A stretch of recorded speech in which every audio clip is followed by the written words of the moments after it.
नमस्कार, स्वागत है आपका कमोडिटी 10 बजे 10 मिनट में। सबसे पहले बात कर लेते हैं नॉन एग्री मार्केट की और सोने के साथ शुरुआत करते हैं, क्योंकि सोना आज भी नए रिकॉर्ड स्तरों पे है। 96,000 रुपए के करीब एमसीएक्स पर भाव है। स्पॉट में मार्केट में घरे हाजिर बाजार में ज्वेलरी मार्केट में अगर बात करें तो 24 कैरेट का दाम 1 लाख रुपए के पार आज निकल गया। ज्यादातर राज्यों में ज्वेलरी मार्केट में 24 कैरेट का दाम 10 ग्राम का भाव 1 लाख रुपए के ऊपर है। यानी अगर आप 1 किलो सोना खरीदने जा रहे हैं तो आपको 1 करोड़ रुपए अब देने पड़ेंगे। इसमें मेकिंग चार्ज भी नहीं है, मैं बिना मेकिंग के चार्ज की मैं ये भाव बता रहा हूं। तो एक जबरदस्त तेजी है। इस साल ही 2025 में ही सिर्फ 27% से ज्यादा सोना महंगा हो चुका है। और पिछले 20 सालों में हमने जो ट्रैक रिकॉर्ड निकाला है गोल्ड का, तो 1150% की तेजी आई है सोने में। एक जबरदस्त रैली, बाकी सभी एसेट क्लास के मुकाबले सोने ने शानदार चाल दिखाई है। यह वायदा बाजार का चाल है। अगस्त में इंपोर्ट ड्यूटी घटने के बाद 68,000 पे सोने का भाव था। अक्टूबर में बढ़कर 79,775 का नया हाई मारा था, इसलिए हमने ये लेवल दिया है। 7 अप्रैल को करेक्शन आपने देखा होगा, वहां 87,000, फिर से इस तरह की तेजी।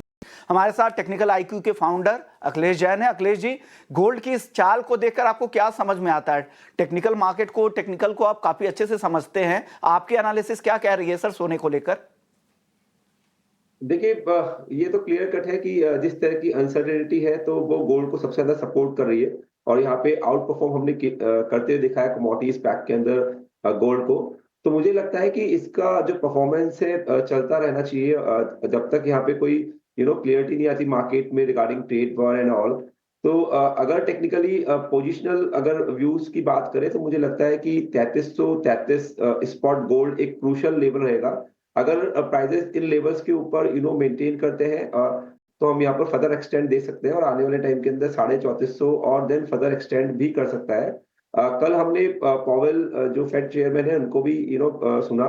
तो उन्होंने भी काफी अनसर्टेन एनवायरनमेंट इंडिकेट किया, काफी कुछ क्लियरिटी नहीं दी। तो it's again positive move for gold. However लगता है कि ऑब्वियसली बात है, बाजार इतने ऊपर आ गए हैं तो छोटे मोटे करेक्शंस आते रहेंगे, बहुत बड़ा करेक्शन की उम्मीद नहीं है।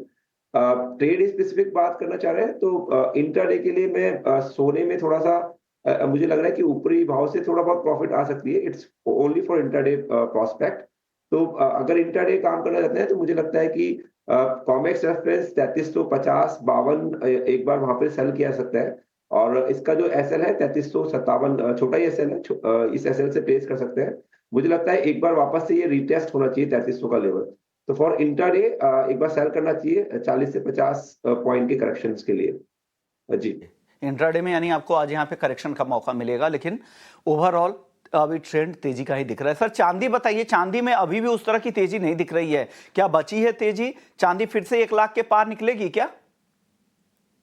Again it's a very dicey because जब तक एनवायरनमेंट पॉजिटिव नहीं रहेगा, बिकॉज इंडस्ट्रियल मैटर होने के कारण ये अंडर परफॉर्म कर रहा है। हमने देखा भी है कि मेटल्स जिस तरह से पिटाई हुई है मार्केट के अंदर, तो चांदी को कहीं ना कहीं वो प्रेशर बिल्डअप कर रहे हैं। तो मुझे ऐसा अभी लगता नहीं है। 33.10 would be the important level on technicals.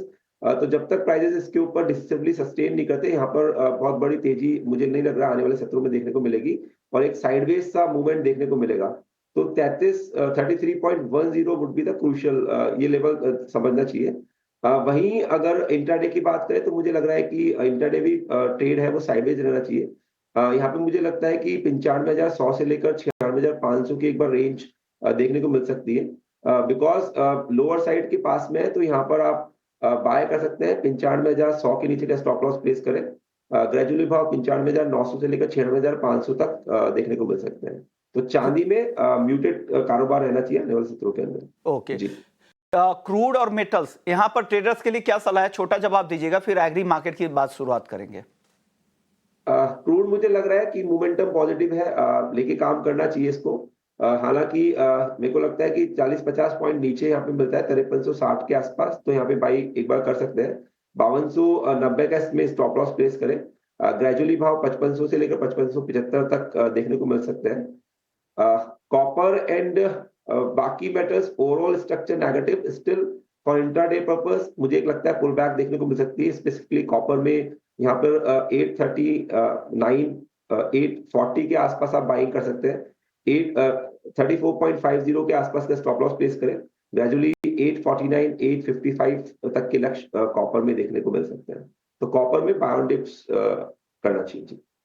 तो कॉपर बाय ऑन डिप्स करे 839 पे खरीदे, 849, 853 टारगेट है, 834 रुपए 50 पैसे का इसे लगा ले।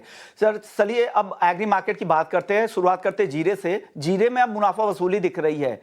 आपने कहा था कि अच्छा तेज होगा, उस समय मुझे याद है 21,000 के आसपास बाजार हुआ करता था, 25 के ऊपर भी गया जीरा, अब दबाव दिख रहा है। क्या होगा सर, अब जीरे में क्या करना चाहिए? स्ट्रक्चर वाइज काफी बढ़िया है। बॉटमिंग हमने देखा 21,300 के आसपास इसने बनाया और वहां से एक अच्छी खासी रैली ली। मुझे लगता है कि रैली आने वाले सत्रों में कंटिन्यू रहनी चाहिए। हालांकि एक टेम्पररी करेक्शन है which can come around 700-800 point का, यानी 23,000 के आसपास तक। मुझे लगता है 22,800 के आसपास इस करेक्शन में मुनाफा वसूली में प्राइजेस आए हैं, बट वहां से वापस से जीरे को एक्टिवेट करना चाहिए। 22,000 के स्टॉप लॉस रख सकते हैं। मुझे लगता है कि जून तक जो भाव है वो 26,000 के आसपास जीरे में देखना चाहिए। तो 1 से 1,500 पॉइंट की करेक्शन पे जीरे को बाय करके करना चाहिए। हल्दी सर बताइए, हल्दी में क्या दिख रहा है आप आपको? हल्दी तो जबरदस्त तेजी के मूड में दिख रहा है, कल की नरमी दिखी थी, 15,000 के आसपास अभी भी भाव है, क्या करे? देखिए स्ट्रक्चर वाइज बहुत अच्छा लग रहा है। पिछले अगर हम 1 साल के चार्ट्स पे इस पे नजर डालें तो मुझे लगता है कि एक फ्रेश ब्रेकआउट हल्दी लेके काम करा रहा है, विच इज अराउंड 13,500। तो मुझे लगता है पोजिशनली 13,500 के ऊपर इसमें पोटेंशियल है भाव को 18,500 even life time again high को टेस्ट करने का। तो मुझे लगता है कि डिप्स पे इसको भी बाय करके काम करना चाहिए, या फिर ये 15,100 के ऊपर क्लोज करता है तो यहाँ पर एक बार फ्रेश खरीदारी कर सकते हैं।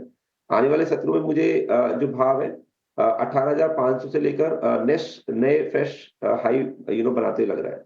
तो काफी स्ट्रांग लग रहा है स्ट्रक्चर। ओके धनिया सर, धनिया क्या धनिया तो अब काफी कमजोर हो गई, कब खरीदना चाहिए धनिया को? धनिया भी वेट एंड वॉच करना चाहिए। अभी थोड़ा सा नरमी इसमें देखने को मिल सकता है। जब तक प्राइसेस 7800 के नीचे है तो मुझे लगता है इसमें अभी स्लाइड बाकी है, और हम भावों को 7450 से लेकर इवन 7100 तक की रेंज में देखने को मिल सकती है। तो धनिया में थोड़ा वेट करें, और मुझे लगता है 7800 के ऊपर ही इसमें कोई खरीदारी के मौके देखने चाहिए। ग्वारगम, इन दोनों में कुछ रिकवरी और दिख रही है यहाँ से? अभी ऐसा कोई स्पेसिफिक रुझान नहीं है। स्टिल गंवार सीड यहाँ पे करेक्शन करता है 5140 से लेकर 51,490 के आसपास इसके प्राइस मिलते हैं, अराउंड 100 पॉइंट्स नीचे। तो वहां पर एक बार खरीदारी की जा सकती है।